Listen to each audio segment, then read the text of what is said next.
Praise the Lord. Hallelujah. പ്രിയ സഹോദരങ്ങളെ, വ്യാഴാഴ്ച ദിനം വണ്ടയ്ക്ക് വേണ്ടി പ്രാർത്ഥിച്ചേക്കണം. ഇന്ന് ഈവനിങ്ങിൽ നമ്മളുടെ താമസമുള്ള ധ്യാന ശുശ്രൂഷകൾ ആരംഭിക്കുകയാണ്. നിങ്ങളുടെ പ്രാർത്ഥനയിലൊക്കെ പ്രത്യേകം സ്മരിക്കുന്നതിനെ ഓർത്ത് നമ്മളൊരു കൂട്ടായ്മയിലുള്ള ശുശ്രൂഷയാണ്. നിങ്ങളുടെ പ്രാർത്ഥനയൊക്കെ വളരെ വിലപ്പെട്ടതാണ് കേട്ടോ സഹോദരങ്ങളെ. ഡെലിവറൻസിന്റെ ശുശ്രൂഷകൾക്ക് നമ്മളൊരു കൂട്ടുത്തരവാദിത്തമാണ്. അതായത് അച്ഛൻ ഒരു വൺ മാൻ ഷോ പരിപാടിയിലൊന്നും ഈ തിന്മയ്ക്കെതിരായിട്ടുള്ള യുദ്ധത്തിലെ നമ്മളൊരു കൂട്ടായ്മയിൽ പ്രാർത്ഥിക്കുമ്പോൾ യേശുവിൻ്റെ നാമത്തിൽ, യേശുവിന് ഏറ്റവും ഇഷ്ടപ്പെട്ട ഒരു കാര്യമില്ല നമ്മളൊരു കൂട്ടായ്മയിൽ. കാരണം ദൈവത്തിൻ്റെ ഏറ്റവും വലിയ പ്രത്യേകതയില്ല, ത്രിത്വം ഒരു കൂട്ടായ്മയാണ്. പിതാവ്, പുത്രൻ, പരിശുദ്ധാത്മാവ്. പിതാവ് പൂർണ്ണമായി തന്നെ പുത്രനോട് കൊടുക്കുന്നു, പുത്രൻ തന്നെ പൂർണ്ണമായി പരിശുദ്ധാത്മാവിനോട് കൊടുക്കുന്നു, പരിശുദ്ധാത്മാവ് പൂർണ്ണമായിട്ട് പിതാവിനും. അതായത് ഈ ഒരു സ്നേഹത്തിന്റെ ഒരു കൂട്ടായ്മയിലുള്ള അഭിഷേകം അല്ലേ നമുക്ക് പ്രത്യേകമായിട്ട്. കൂട്ടായ്മ വളരെ പ്രധാനപ്പെട്ടതാണ്. അതുകൊണ്ടാണ് ഒരുപക്ഷെ നിങ്ങളെ അച്ഛനെ നേരിട്ട് പരിചയമില്ലെങ്കിൽ പോലും ഈ ഒരു കൂട്ടായ്മയെ ഞാൻ നന്ദിയോടെ ഓർക്കുകയാണ്. ഹല്ലേലൂയ. ശരിക്കും ഞാനിപ്പോൾ ക്യാമറയുടെ ലെൻസിലേക്കാണ് നോക്കുന്നതെങ്കിലും സഹോദരങ്ങളെ ഞാൻ ആത്മാവിൽ കാണുന്നുണ്ട്. നമ്മളെല്ലാം ഒരു കൂട്ടായ്മയിൽ നമുക്ക് എന്തായാലും സ്വർഗത്തിൽ നമുക്ക് പരസ്പരം കാണാൻ പറ്റും. Praise the Lord. ഹല്ലേലൂയ.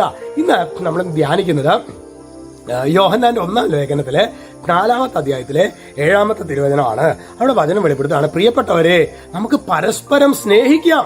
എന്നിട്ട് പറയാണ്, എന്തെന്നാൽ സ്നേഹം ദൈവത്തിൽ നിന്നുള്ളതാണ്, സ്നേഹിക്കുന്ന ഏവനും ദൈവത്തിൽ നിന്ന് ജനിച്ചവനാണ്. ഹല്ലേലൂയ. ഇന്ന് നമ്മളുടെ വലിയൊരു ദുഃഖമല്ല, നമുക്ക് സ്നേഹിക്കാൻ പറ്റുന്നില്ല. സ്വന്തം അപ്പൻ, അമ്മ, ഉടപ്പുറപ്പ്. അതുകൊണ്ടല്ലേ യാക്കോസ്ലീഹ പറയണത് എന്താ? കാണപ്പെടുന്ന സഹോദരനെ സ്നേഹിക്കാതെ കാണപ്പെടാത്ത ദൈവത്തെ എങ്ങനെ സ്നേഹിക്കും അല്ലെ? അപ്പോൾ നമ്മള് ഈ ഇന്ത്യ പാകിസ്ഥാൻ ബോർഡർ കഴിഞ്ഞിട്ട് സ്നേഹിക്കേണ്ട കാര്യമില്ല. അതൊക്കെ നല്ലത്. പാകിസ്ഥാൻ ഏത് രാജ്യക്കാരനാണെങ്കിലും നമ്മൾ സ്നേഹിക്കണം.